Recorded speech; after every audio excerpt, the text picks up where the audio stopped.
Je suis Hamzat Boukari Yabara, historien, auteur de Africa Unite, une histoire du panafricanisme.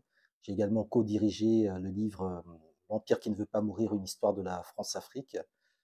C'est un honneur donc pour moi d'intervenir aujourd'hui à Dakar, dans le cadre donc de cet entretien avec Jotna TV, dans le contexte des 80 ans du massacre de Tiaroy, qui ont été commémorés ce matin au camp militaire de Tiaroy et au cimetière par l'État sénégalais et auquel j'ai eu l'occasion d'être invité. Alors il s'agit tout simplement d'un devoir de mémoire.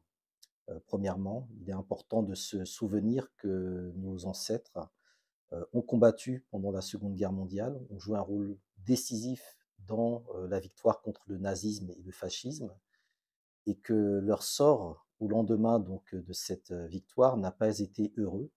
Dès janvier 1944, le général de Gaulle expliquait qu'il n'y aurait pas d'indépendance ni de décolonisation au niveau des anciennes colonies, et les droits des tirailleurs sénégalais, comme on les appelait, mais qui regroupaient des soldats de tout l'empire colonial français, n'ont pas été respectés. Et donc il est important de faire ce devoir de mémoire aussi bien par rapport à leur sacrifice dans le contexte de la lutte contre le nazisme et le fascisme, que évidemment de la répression qu'ils ont subie pour avoir tout simplement réclamé leurs droits. Encore une fois, c'est une place importante que Tiaroy occupe dans l'histoire des luttes pour la dignité et la justice, parce que les soldats qui ont été massacrés dans le camp l'ont été parce qu'ils réclamaient leurs droits. Ils réclamaient le paiement de leurs soldes, de leurs indemnités. Et donc nous sommes dans le contexte d'un dû, de quelque chose qui leur était dû, qui relevait d'un contrat qui n'a pas été respecté par la France, par la puissance coloniale, et qui leur a valu d'être exécutés et de voir leur mémoire souillée en étant présentés comme des mutins. Donc il est important de mettre en avant la notion de dignité. C'était des hommes braves, c'était des hommes héroïques, c'était des hommes résistants, et il faut donc les réhabiliter puisqu'ils ont été salis et souillés dans l'histoire et dans la mémoire de cet événement-là. Il est également important de parler de justice, puisqu'il y a eu évidemment tout un processus judiciaire par la suite, et donc il est nécessaire de réhabiliter les soldats du camp de Tiaroy, les tirailleurs sénégalais. Il est nécessaire de les réinscrire dans leurs droits élémentaires et fondamentaux, et il est nécessaire évidemment de poser la question des réparations par rapport aux soldes d'argent qui leur étaient dus, et également par rapport à toute une politique coloniale qui a construit des inégalités entre les soldats des colonies et les soldats de l'Hexagone, qui n'avaient pas lieu d'être, puisque tous combattaient finalement le même ennemi et devaient combattre, soi-disant, sous les mêmes couleurs. Donc il y a un enjeu de justice mémorielle, historique, et il y a un enjeu de dignité dans le combat et dans ce qu'ont incarné les tirailleurs sénégalais exécutés au camp de Tiaroy en 1944. C'est important de comprendre que Tiaroy 44, c'est une répression qui touche un ensemble de soldats qui venaient de différentes parties de l'Afrique de l'Ouest jusqu'à l'Afrique centrale. On avait aussi des tirailleurs qui venaient des Comores et de Madagascar. Et donc on a dès le départ une dimension panafricaine dans le profil des troupes, dans le profil des victimes de ce massacre. On l'a vu lors de la cérémonie, plusieurs pays étaient représentés, plusieurs drapeaux sont représentés et flottent au niveau du camp de Tiaroy. Et donc la répression va avoir pour effet de constituer un moteur du sentiment nationaliste et surtout de la résistance anticoloniale. Ça a été évoqué dans le discours du président Diomaye Faye. Il a cité ensuite les conflits, les résistances qui ont éclaté par la suite. Ça commence toujours par Tiaroy 44. Ensuite, c'est Sétif et Alger, Alger et Kerata. Ensuite, c'est l'Indochine, puis Madagascar, puis la Côte d'Ivoire, le Cameroun, etc. Mais quand on trace la chronologie de ces massacres coloniaux, généralement, on part de Tiaroy 1944. Donc c'est important de comprendre que c'était le déclencheur d'un, comment dire, d'une résistance anticoloniale et de la compréhension que le colonialisme ment, que le colon ment, que le colon ne, comment dire, ne tient pas ses promesses. Il n'y a pas eu de loyauté de la part de l'État français, de la part de l'armée française. Il y a eu au contraire massacre. Il y a eu manquement aux devoirs les plus fondamentaux des militaires. Et donc, on peut dire que cet événement, dans la mémoire collective panafricaine, il va être répercuté un peu partout sur le continent africain et dans la diaspora par des militants, par des artistes, par des politiques qui vont constamment rappeler ce qui s'est passé à Tiaroy sans forcément rentrer dans le détail des faits en tant que tels. Il rentre un peu dans la liste effectivement des massacres coloniaux sans qu'on aille véritablement dans le fond de ce qui s'est passé à ce moment-là. Généralement, on se résume à dire que ce sont des soldats, alors parfois on va même dire que ce sont des mutins, ce qui est un problème puisque ce n'étaient pas des mutins, ce sont des soldats qui réclamaient le paiement de leurs soldes et qui ont été massacrés. Mais on n'explique pas tellement le processus qui a conduit à ce qu'ils soient massacrés. On n'explique pas non plus d'où venaient ces soldats, quel était leur parcours, qu'est-ce qu'ils avaient vécu en Europe, puisqu'ils avaient été prisonniers de guerre, donc les nazis les avaient épargnés. Et c'est l'armée française qui, dans le contexte donc dit de comment dire de refus de payer les soldes, va déclencher donc une répression. Donc on a une référence à Tiaroy.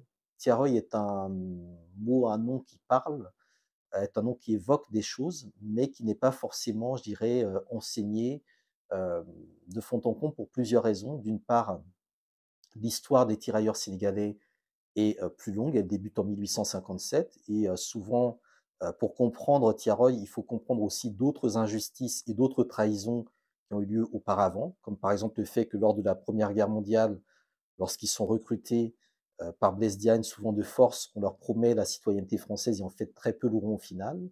Et donc là, lors de la Seconde Guerre mondiale, donc cette démobilisation qui s'inscrit aussi dans le contexte de sortir les troupes noires au moment de la libération de la France pour masquer le fait que les Africains, des Noirs, ont participé à la libération de la France, ce sont des choses qui sont tabous. Donc vous comprenez bien que dans les livres d'histoire, dans notamment l'histoire de la Seconde Guerre mondiale ou l'histoire de la libération de la France, on va très peu parler du rôle joué par les tirailleurs sénégalais. On va encore moins parler du fait que ceux qui ont contribué à cette libération, une partie d'entre eux ont été par la suite massacrés et réprimés pour réclamer leur sol. Donc aujourd'hui, il y a un travail effectivement pour mieux faire connaître cette histoire dans le cadre donc notamment scolaire. Je dirais que la cérémonie qui s'est déroulée au cimetière puis au camp militaire de Tiaroy était une très belle cérémonie. Elle était simple, elle était sobre, elle était efficace. Elle n'a pas connu de faute, en tout cas à mon sens. Elle a réuni un certain nombre de représentants, de présidents, de chefs d'État de pays également concernés par cette histoire, qui représentaient une diversité géographique, aussi bien des pays voisins que des pays plus éloignés, comme le Gabon et donc les Comores. Il y avait également des représentants, des délégations d'autres pays qui étaient présentes. Donc à ce niveau-là, je pense qu'on peut parler évidemment d'un événement panafricain. Tiaroy, c'est un massacre qui s'inscrit dans l'histoire du panafricanisme et donc la commémoration est nécessairement panafricaine. Donc il faut continuer dans ce sens, inclure les pays dont les tirailleurs provenaient à cette époque-là, peut-être aussi faire en sorte que, alors je ne sais pas si c'est au niveau des ambassades dans certains de ces pays-là, mais qu'il y ait également une commémoration de Tiaroy à Libreville, à Cotonou, et dans d'autres capitales d'où venaient justement des pays d'où venaient justement ces tirailleurs-là. Ensuite, du point de vue du déroulé, là aussi, je pense que le cadre, le camp militaire est parfait. Je pense que l'organisation était parfaite également à ce niveau-là. L'armée, puisque c'est l'armée qui est la première concernée en tant qu'institution par le massacre de Tiaroy, a pris vraiment au sérieux cette commémoration. Les discours ont, je dirais, été assez différents. Celui de Mamadou Diouf, donc, qui a ouvert donc le temps des discours, a un peu recadré, je dirais, le massacre dans l'histoire des résistances et dans l'histoire coloniale. Il a également dressé un peu la liste et la perspective des travaux qui se feront par la suite autour de Tiaroy. Le discours fait par le ministre des Affaires étrangères français, pour moi, est un discours très minimaliste. Je pense que c'est un discours qui est très en dessous finalement, je pense, de l'événement et de l'importance de l'événement. Je crois que c'est un discours qui manquait aussi peut-être d'émotion et de sincérité. Donc on sent qu'il n'y a pas le même ressenti, évidemment, du côté de la France que du côté des pays africains. Donc c'est une histoire sur laquelle la France est indexée, où elle doit faire profil bas, reconnaître le massacre et s'engager, quoi qu'il en soit, dans des réparations, ce qui n'a pas du tout été évoqué dans le discours du chef de la diplomatie française. Le discours du président de l'Union africaine, le président de la Mauritanie, était important parce que c'est important évidemment de recentrer cette question à l'échelle africaine et continentale. Et le discours du président de la République, Bassirou Diomaye Faye, a été également très important dans le sens où il a bien indiqué que la commémoration de Tiaroy s'inscrit vraiment dans une relance de la politique mémorielle, culturelle, officielle du Sénégal, avec une perspective scientifique affirmée et assumée, avec une dimension panafricaine qui pour moi a beaucoup de potentiel, et également avec un certain nombre de mesures qui ont été annoncées, comme la journée du tirailleur, comme l'enseignement de l'histoire de Tiaroy au niveau donc, des programmes scolaires. Donc il y a, à mon sens, une prise en charge de cet événement du point de vue de la cérémonie qui est à la hauteur des attentes. Je pense qu'il y a également une nécessité de comprendre que cette commémoration, les 80 ans, s'inscrit dans une année de changement pour le Sénégal. Un nouveau président, une alternance, voire même une alternative avec l'élection de Bassirou Diomaye Faye. Et la large victoire récente aux élections législatives contribue également à faire de Tiaroy un élément fédérateur. On n'est pas dans des logiques de contre-commémoration, de contestation, de polémique, de controverse. Donc c'est important, effectivement, de bâtir sur Tiaroy un sentiment d'unité et donc la construction d'un narratif qui puisse permettre au Sénégal de développer un soft power à partir de l'histoire. Et Tiaroy est pour moi un élément du soft power sénégalais, voire même du soft power panafricain. Je pense qu'elles ont été mobilisées. On a effectivement 3 jeunes filles qui sont venues déclamer donc des poèmes, qui sont lauréates d'un concours qui est en lien donc avec Tiaroy. Je pense que c'est important de rappeler que l'histoire de Tiaroy passe aussi par le canal scolaire et que là aussi il y a des défis qui se posent si nous voulons que toute la jeunesse sénégalaise puisse connaître l'histoire de Tiaroy. Et si nous passons par le canal scolaire pour que la jeunesse sénégalaise connaisse l'histoire de Tiaroy, et ça nécessite par exemple qu'il y ait 100% de scolarisation de la jeunesse sénégalaise dans les établissements scolaires. Donc on voit bien que le défi posé par Tiaroy va amener le gouvernement à se poser encore d'autres défis. Et donc il y a, je pense, une dynamique très intéressante qui peut être faite par rapport à Tiaroy concernant notamment la jeunesse. Il y a également la production culturelle, donc la prestation notamment de Didier Awadi et d'autres artistes qui ont chanté Tiaroy, qui ont également fait des pièces de théâtre sur Tiaroy. Donc à mon sens, on est dans un événement important qui peut être adapté à la sensibilité de la jeunesse et dont la jeunesse doit également se saisir. Je pense que Tiaroy, du point de vue de ce que cela représente en termes de valeurs et de principes, est un élément qui peut produire un nouveau citoyen sénégalais, un nouveau citoyen africain, panafricain, conscient des enjeux de loyauté, de justice et de dignité. Le lien entre Tiaroy 44 et les luttes contemporaines pour la souveraineté africaine, c'est la reprise en main de notre narratif historique. Il est très important que nous, Africains, nous reprenions la plume, que nous écrivions notre version de l'histoire et que cette version soit diffusée et enseignée partout où nous passons. C'est très important, la question du récit. Ensuite, ce récit nécessite de nous réapproprier notre histoire et surtout de récupérer nos archives. Donc l'un des enjeux, l'un des contentieux, il faut le dire avec la France, c'est la question des archives. On a bien vu que le massacre de Tiaroy a fait l'objet de faux en écriture, a fait l'objet de manipulation, de révision historique, de révisionnisme d'une certaine manière. Et donc il est important que la vérité soit faite sur le massacre de Tiaroy. La vérité participe du besoin et du désir de souveraineté.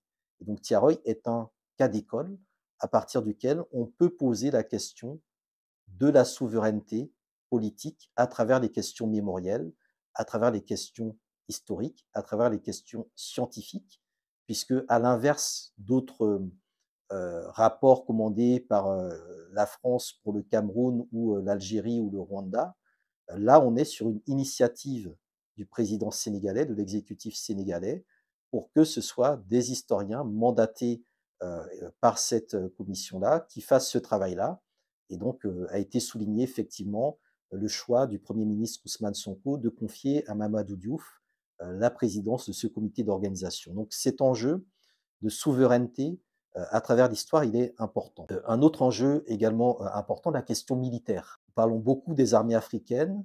Nous avons le parallèle avec ce qui se passe, par exemple, dans les États de l'AES, où des militaires ont pris le pouvoir. Et il est important aujourd'hui que nous ayons tous les éléments pour construire de vraies armées nationales, africaines, panafricaines, patriotiques et républicaines. C'est extrêmement important.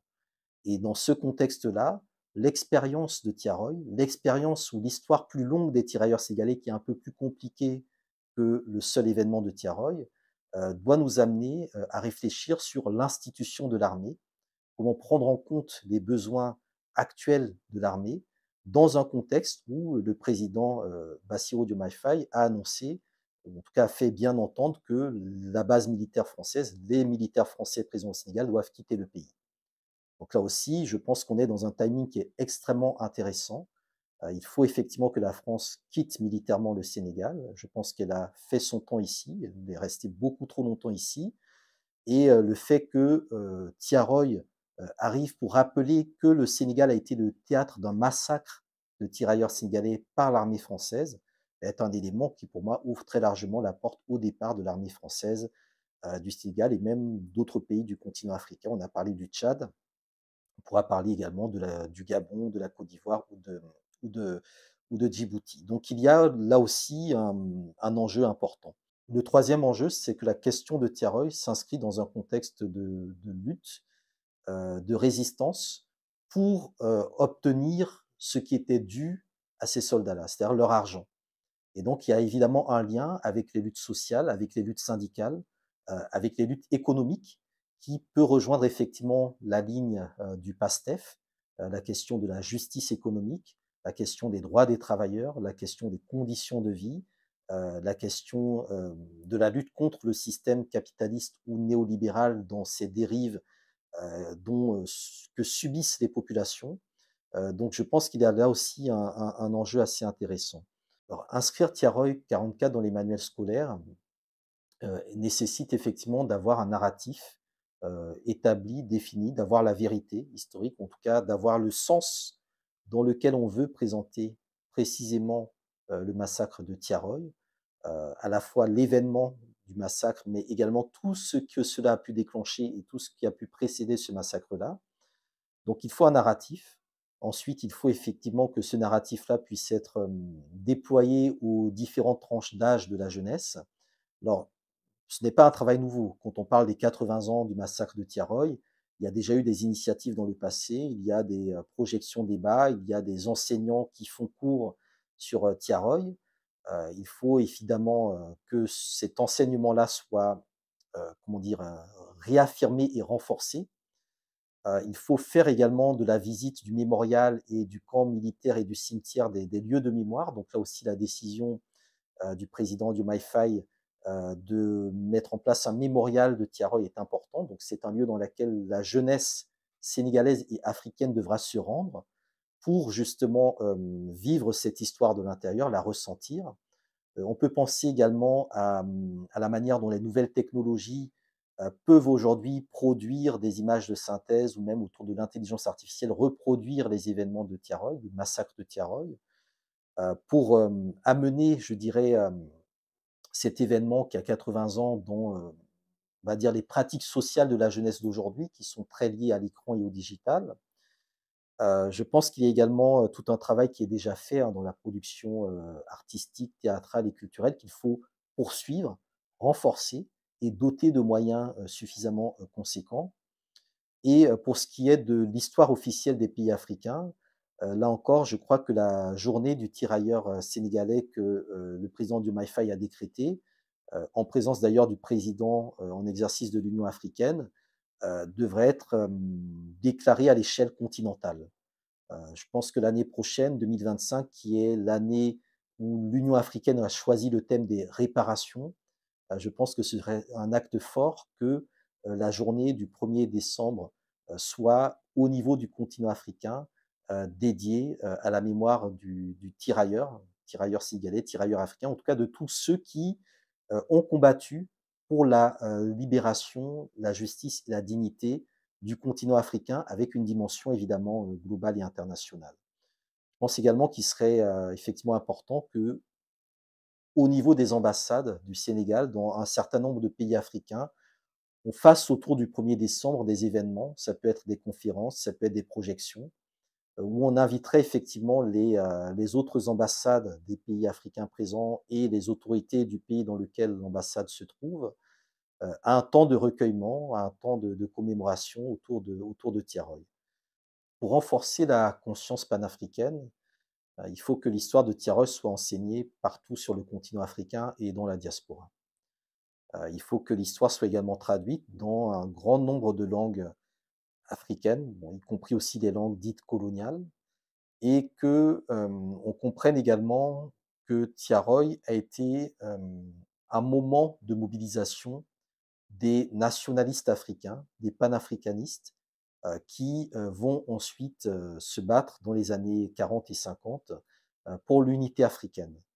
Donc il faut réinscrire, je pense, le parcours également de ces tirailleurs-là au niveau de toute l'Afrique de l'Ouest, de l'Afrique centrale et également des Comores, pour montrer qu'on a un corps panafricain qui a été massacré et dont l'histoire des réparations touche l'ensemble des pays africains concernés. Donc je pense qu'il y a une nécessité de s'approprier le narratif qui sera produit alors depuis le Sénégal, mais également avec les contributions des autres pays, d'intellectuels d'autres pays.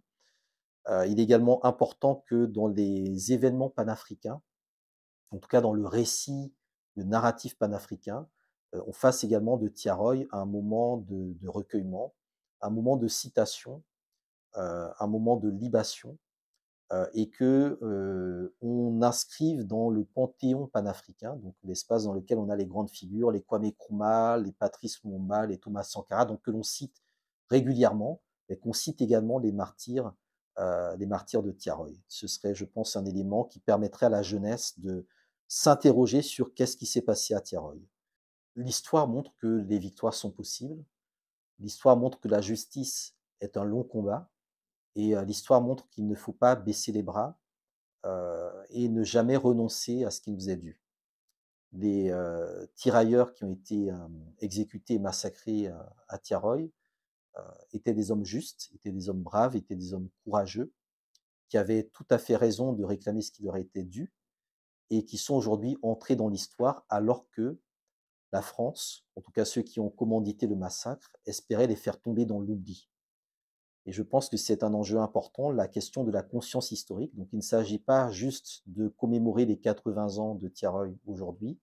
Il faut maintenant voir qu'est-ce qui va être fait dans les jours suivants, dans les semaines suivantes, dans les mois suivants, dans les années suivantes, pour que la question de Tiaroy soit résolue du point de vue judiciaire, du point de vue historique, du point de vue politique, je dirais même, et que cette question puisse aider les nouvelles générations à aller de l'avant et à mieux comprendre le pouvoir dont elles disposent aujourd'hui. Pour l'avenir de la mémoire collective africaine, je dirais qu'il y a aujourd'hui, à travers de nouveaux dirigeants comme Bassirou Diomaye Faye ou même Ousmane Sonko, une volonté de reprendre en main l'initiative historique.